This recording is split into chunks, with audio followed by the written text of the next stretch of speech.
അമ്പലത്തിലേക്ക് പശുവിൻ്റെ അവശിഷ്ടങ്ങൾ എറിയുക, മലം വാരി എറിയുക, ശോഭായാത്രയ്ക്കെതിരെ എറിയാൻ വേണ്ടി ബോംബുണ്ടാക്കുമ്പോൾ കയ്യിലിരുന്ന് പൊട്ടി ബലിദാനിയാവുക, ഇങ്ങനെയൊക്കെ പറഞ്ഞ് നമുക്ക് ഒരു അർത്ഥത്തിൽ തമാശയായിട്ട് പോകുന്ന കുറേ കാര്യങ്ങളൊക്കെയാണിത്. പക്ഷേ ഇതിൻ്റെ യഥാർത്ഥത്തിൽ ഇതിൻ്റെ ഉപജ്ഞാതാക്കൾ ഹിറ്റ്ലറിൻ്റെ ആളുകളാണ്, ജർമ്മനിയിലാണ്. അപ്പോൾ ഈ രണ്ടാം ലോകമഹായുദ്ധം ഉണ്ടാകാനുള്ള കാരണം ഒരു ഫാൾസ് ഫ്ലാഗ് ഓപ്പറേഷനാണ്. അതായത് ജർമ്മനിക്ക് പോളണ്ട് അധിനിവേശം ചെയ്യണം. അപ്പോൾ പോളണ്ട് എന്തോ പ്രശ്നമാണെന്ന് വരുത്തി തീർക്കാൻ അവർ ആദ്യം ചെയ്തു. ഹിറ്റ്ലറുടെ സേന പോളിഷ് സൈനികരുടെ വേഷം ധരിച്ച് ജർമ്മനിയിലെ തന്നെ ഒരു റേഡിയോ സ്റ്റേഷൻ ആക്രമിച്ചു, കുറേ പേരെ കൊന്നു. അങ്ങനെയാണ് പോളണ്ട് അധിനിവേശം നടക്കുന്നത്. അതായത് ചരിത്രത്തിലെ ഏറ്റവും പെർഫെക്റ്റ് ആയിട്ടുള്ള ടെക്സ്റ്റ് ബുക്ക് എക്സാമ്പിളാണ് ഫാൾസ് ഫ്ലാഗ് ഓപ്പറേഷൻ്റെ. ഈ 1939 നടക്കുന്നത്. അപ്പോൾ ജർമ്മനി അത് ചെയ്തു. പിന്നെ അത് ഏറ്റെടുത്ത് തരാണെന്നറിയാം, ഇസ്രായേലാണ്. അത് ഏറ്റവും വൃത്തിയായിട്ട് ചെയ്തിട്ടുള്ള ആൾ ഇസ്രായേലാണ്. വൃത്തിയായിട്ടല്ല, പലപ്പോഴും അവർക്ക് പാളിയിട്ടുണ്ട്. പാളിയപ്പോഴാണ് ഇവരിത് ഏറ്റെടുത്തെന്നുള്ള അറിയുന്നത്. 1954 ഈ ഈജിപ്റ്റ് സ്വാതന്ത്ര്യ സമരമൊക്കെ നടന്നുകൊണ്ടിരിക്കുകയാണ്. അപ്പോൾ സുയസ് കനാലിൻ്റെ നിയന്ത്രണം ആർക്ക് വേണമെന്നുള്ള കാര്യത്തിൽ തർക്കമാണ്. അത് ഈജിപ്റ്റിന് വിട്ടുകൊടുക്കണോ, അത് ബ്രിട്ടൻ തന്നെ കൈവശം വയ്ക്കണോ? അപ്പോൾ അമേരിക്ക എപ്പോഴും എന്താണ്, ഈജിപ്റ്റിന് സ്വാതന്ത്ര്യം കൊടുക്കണം എന്ന നിലപാടായിരുന്നു. അപ്പോൾ ഈജിപ്റ്റിന് സ്വാതന്ത്ര്യം കൊടുത്തു കഴിഞ്ഞാൽ ഇസ്രായേൽ അവിടെ ഒരു സോഷ്യലിസ്റ്റ് സർക്കാരാണ് അധികാരത്തിൽ വരിക, ഗമാൽ അബ്ദുൽ നാസറിൻ്റെ. അപ്പോൾ ഇസ്രായേലിന് ഉറപ്പായിട്ട് പറയാം, ഈജിപ്റ്റ് ഞങ്ങൾ അംഗീകരിക്കില്ല. സുയസ് കനാലിൻ്റെ നിയന്ത്രണം ഈജിപ്റ്റിന് പോയി കഴിഞ്ഞാൽ ഞങ്ങൾക്ക് പണിയാണ്. അപ്പോൾ ഇവരെന്ത് ചെയ്യുമെന്ന് അറിയാം, മൊസാദിനെ വിട്ടിട്ട് അവിടെ ചെന്ന് ഈജിപ്തിലുള്ള കുറേ ജ്യൂസിനെ റിക്രൂട്ട് ചെയ്തിട്ട് അമേരിക്കയുടെയും ബ്രിട്ടൻ്റെയൊക്കെ ഉടമസ്ഥതയിലുള്ള ലൈബ്രറികൾ, പൊതു ഇടങ്ങൾ ഇവിടെ കൊണ്ടുപോയി ബോംബ് വയ്ക്കാൻ പറഞ്ഞു. അപ്പോൾ ഈ ബോംബ് വെച്ച് കഴിയുമ്പോൾ സ്വാഭാവികമായിട്ട് എന്ത് ചെയ്യും, ഈ ബ്രിട്ടൻ കുറേ കൂടി അലേർട്ടാവുകയും ഈ സുയസ് കനാലിൻ്റെ ഇത് വിട്ടുകൊടുക്കാതിരിക്കുകയും അമേരിക്കൻ സ്ഥാപനങ്ങൾക്കും ബോംബ് വയ്ക്കാനാണ് പറഞ്ഞത്. അമേരിക്ക തന്നെ എന്ത് ചെയ്യും, ഇത് പിടിച്ചെടുക്കുകയും ചെയ്യും. ഭാഗ്യത്തിനോ ദൗർഭാഗ്യത്തിനോ ദൈവം ഈജിപ്തിനെ രക്ഷിച്ചു എന്ന് പറയുന്ന പോലെ ഈ ബോംബ് വയ്ക്കാൻ പോയതിൻ്റെ പോകറ്റിൽ നിന്ന് ബോംബാങ് പൊട്ടി. അങ്ങനെ ഈ പ്ലാൻ പാളി കഴിഞ്ഞിട്ട് ഇത് വൻ ചർച്ചയായി. ഓപ്പറേഷൻ സാവന്ന എന്ന പേരിലാണ്, ഓപ്പറേഷൻ സൂസന്ന എന്ന പേരിലാണ് ഇസ്രായേലിൽ അറിയപ്പെടുന്നത്. ഇസ്രായേലിൻ്റെ പ്രതിരോധ മന്ത്രി രാജിവെക്കേണ്ടി വന്നു. 2005 ഇസ്രായേൽ ഔദ്യോഗികമായി, ഇത് 54 നടക്കുന്ന കാര്യമാണ്, 2005 ഇസ്രായേൽ ഈ കാര്യം സമ്മതിക്കുന്നത്. ഇതിങ്ങനെയൊരു പ്ലാൻ ഉണ്ടായിരുന്നു, പാളിപ്പോയതാണെന്നുള്ളത്. 6 ഡേ വാർ എന്ന് പറയുന്ന ഈജിപ്തും സിറിയയും ലിബിയയൊക്കെ ആയിട്ടുള്ള യുദ്ധമുണ്ട്, ലെബനാനൊക്കെ ആയിട്ടുള്ള യുദ്ധം. ആ യുദ്ധത്തിൽ ഇങ്ങനെ പ്ലാൻ നടത്തി. അമേരിക്ക ആ യുദ്ധത്തിലൊക്കെ പങ്കാളിയല്ല, പക്ഷേ അമേരിക്കയുടെ ഒരു കപ്പൽ മിടിച്ചിട്ടുണ്ടായിരുന്നു. ഈ കപ്പൽ ഇസ്രായേൽ തന്നെ ആക്രമിച്ചു. അതിൻ്റെ ലക്ഷ്യം എന്താണെന്ന് വെച്ചാൽ ഈ യുദ്ധത്തിലേക്ക് അമേരിക്ക കൂടി കൊണ്ടുവരിക, എന്നിട്ട് ഈജിപ്റ്റാണ് ചെയ്തതെന്ന് പറഞ്ഞിട്ട് ഈ യുദ്ധത്തിലേക്ക് അമേരിക്ക കൊണ്ടുവരിക എന്നുള്ളത്. ഇപ്പോഴും ഇസ്രായേൽ പറയുന്നത് ഞങ്ങൾക്ക് അബദ്ധം പറ്റിയതാണ്, 35 അമേരിക്കൻ സൈനികർ കൊല്ലപ്പെട്ടിരുന്നു. അപ്പോൾ ഇസ്രായേൽ ഇത് ഇവിടെ മാത്രമല്ല, ഇസ്രായേൽ ലോകം മുഴുവൻ അത് നടത്തുന്നുണ്ട്. മൊസാദിൻ്റെ പ്രധാനപ്പെട്ട അജണ്ട തന്നെ ഈ ഫാൾസ് ഫ്ലാഗ് ഓപ്പറേഷനാണ്. അവർ വേറെ തരത്തിൽ പോയിട്ട് വേറെ ഐഡൻറ്റിറ്റിയിൽ പോയി ഒരു ആക്രമണം നടത്തുക, രണ്ടുപേരെ തമ്മിലടിപ്പിക്കുക. ഇത് അവരുടെ പണിയാണ്. അത് ഇസ്രായേൽ വളരെ വിദഗ്ധമായി ചെയ്തിട്ടുണ്ട്. ഇന്ത്യയിൽ അത് ഏറ്റെടുത്തുള്ളത് RSS ആണ്. നിഷാദ് കുറേ ഉദാഹരണങ്ങളൂടെ പറഞ്ഞു. ഞാൻ സവിശേഷമായി പറയാൻ ആഗ്രഹിക്കുന്നത് 2000 മുതൽ, അതായത് അമേരിക്ക ഭീകരതയ്ക്കെതിരെ യുദ്ധം പ്രഖ്യാപിച്ച അന്നു മുതൽ ഏതാണ്ട് 2013 വരെ ഇന്ത്യയിൽ ഡസൻ കണക്കിന് ബോംബ് സ്ഫോടനം ഉണ്ടായിട്ടുണ്ട്. പാർലമെൻറ്റ് ആക്രമണം നടന്നു. ബോംബെ തന്നെ 3 പ്രാവശ്യം ട്രെയിനിന് ബോംബ് വെച്ചു, 3 പ്രാവശ്യം ബസ്സിൽ ബോംബ് വെച്ചു. ആളുകൾ മരിക്കുകയാണ്, 100 ആൾക്കാർ മരിക്കുകയാണ്. ഇരട്ട സ്ഫോടനം, ബോംബെയുടെ ഗേറ്റ് ഓഫ് ഇന്ത്യയിൽ സ്ഫോടനം ഉണ്ടായി, 200 പേര് മരിച്ചു. ഇങ്ങനെയുള്ള കുറേ അധികം സ്ഫോടനങ്ങൾ നടന്നു. ഈ സ്ഫോടനങ്ങൾ നടക്കുമ്പോൾ നമ്മൾ അന്ന് പത്രം വായിക്കുമ്പോൾ എന്താണ്, ഈ സ്ഫോടനത്തിന് പിന്നിൽ ഇന്ത്യൻ മുജാഹിദീൻ, ഈ സ്ഫോടനത്തിന് പിന്നിൽ ഹുജി, ഇങ്ങനെയുള്ള നമ്മൾ ഇതുവരെ കേൾക്കാത്ത പുതിയ ഭീകര സംഘടനകളുടെ പേരുവരാണ്.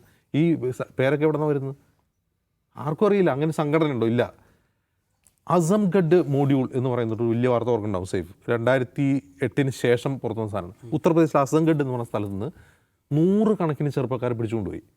ഇവരൊക്കെ എന്താണ്, ഇന്ത്യൻ മുജാഹിദിൻ്റെ ഓപ്പറേറ്റീവ്സാണ്, സ്ലീപ്പർ സെല്ലുകളാണ് എന്നൊക്കെ പറഞ്ഞാൽ പിടിച്ചുകൊണ്ടുപോയി. ബട്ട്ല ഹൗസ് എൻകൗണ്ടർ എന്ന് കേട്ടിട്ടുണ്ടോ? കുറേ വിദ്യാർത്ഥികൾ താമസിക്കുന്ന ഒരു അപ്പാർട്ട്മെൻറ്റ് കയറി ചെന്ന് പോയിൻറ്റ് ബ്ലാങ്കിൽ വെടിവെച്ച് വന്നു. ഇവരൊക്കെ ഇന്ത്യൻ മുജാഹിദിൻ്റെ ആളുകളാണെന്ന് പറഞ്ഞിട്ട്. അപ്പോൾ ഇതിങ്ങനെ കുറേ അധികം പ്രശ്നങ്ങളുണ്ട്.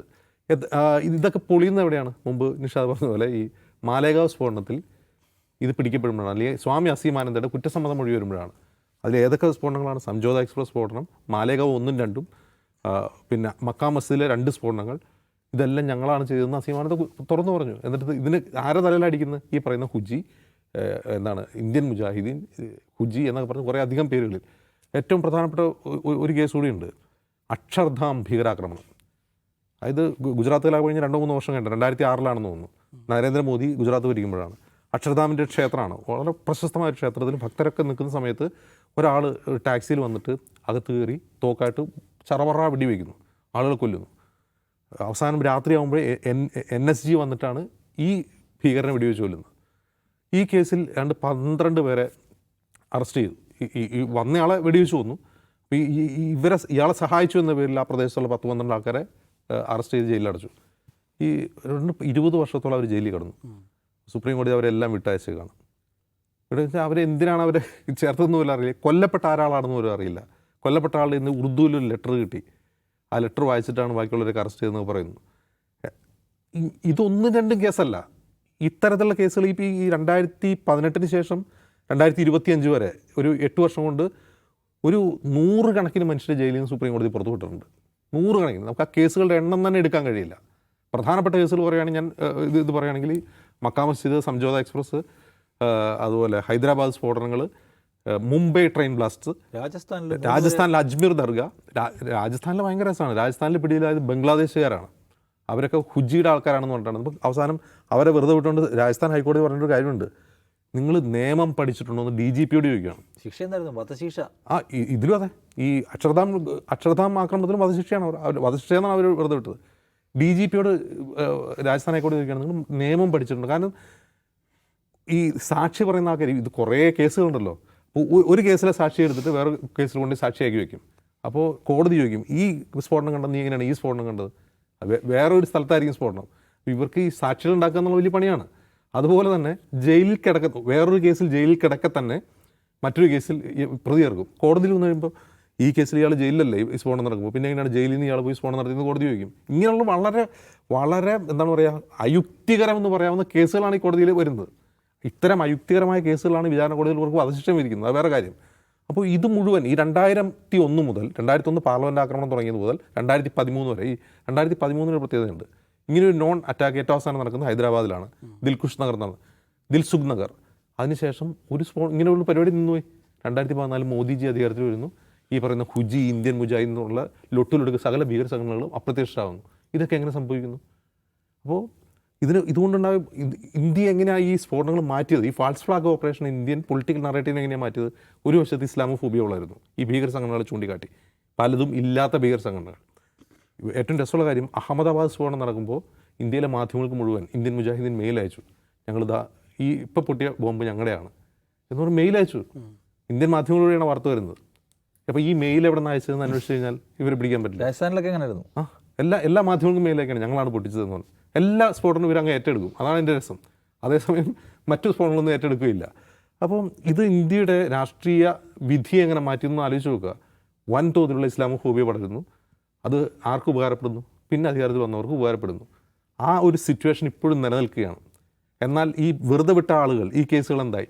ഈ ബോംബൊക്കെ പൊട്ടിയെന്നുള്ള ശരി. ഇപ്പോൾ മാലേഗാവിലെ കോടതി പറയുന്നത്, മാലേഗാവ് സ്ഫോടനത്തിൽ പ്രഖ്യാ സിംഗ് ഠാക്കൂറിനൊക്കെ വെറുതെ വിട്ടുകൊണ്ട് കോടതി പറയുന്നുണ്ട് ബോംബ് പൊട്ടിയെന്നുള്ളത് ശരിയാണ്. പക്ഷേ ബോംബ് വെച്ച മോട്ടോർ ബൈക്ക് പ്രഖ്യാ സിംഗിനെയാണെന്ന് പറയാൻ പറ്റില്ല. കാരണം അവർ അതിന് 2 വർഷം മുമ്പ് സന്യാസം സ്വീകരിച്ചു. സന്യാസം സ്വീകരിക്കുമ്പോൾ ഐഹികമായ എല്ലാ മെറ്റീരിയലുകളും ഉപേക്ഷിച്ചാണ് സന്യാസം സ്വീകരിക്കുന്നത്. അത് അവരുടേതാണെന്ന് തെളിയിക്കാൻ പറ്റിയിട്ടില്ല എന്നാണ് കോടതി പറയുന്നത്. അതൊക്കെ വിട്. അവരല്ല ചെയ്തെങ്കിൽ അവരെ വെറുതെ വിടണം. അവരല്ല ചെയ്തെങ്കിൽ വെറുതെ വിടണം. പക്ഷെ ഇതാരും ചെയ്തെന്ന് കണ്ടുപിടിക്കണ്ടേ? ഈ ഒരു കേസിലല്ല. ഈ 2001 മുതൽ 2013 വരെ നടന്ന ഒരു ബോംബ് നിരപരാധികളായ മനുഷ്യർ വഴിയിൽ മരിച്ചതാണ്. ഈ കേസ് അന്വേഷിക്കണ്ടേ? ഇതാരെ ചെയ്തെന്ന് കണ്ടുപിടിക്കണ്ടേ? ആളുകൾ വെറുതെ വിട്ടു, അത് ശരി. നിരപരാധികളെ ഇപ്പോൾ പ്രഖ്യാ സിംഗ് ഠാക്കൂറിനെ ഉൾപ്പെടെയൊക്കെ പ്രതി ചേർത്ത് അവരെ പീഡിപ്പിച്ചു എന്ന് തന്നെ കരുതുക. ഇത് ചെയ്തതാരാണെന്ന് കണ്ടുപിടിക്കണ്ടേ? എന്താ കണ്ടുപിടിക്കാൻ കഴിയാത്തത്? അപ്പോൾ നാസികളെയും മൊസാദിനെയും കവച്ചു വയ്ക്കുന്ന strike rate false flag operation ആയിട്ടുള്ള RSSനുണ്ട് എന്നാണ് നമുക്ക് ഇന്ന് മനസ്സിലാവുന്നത്.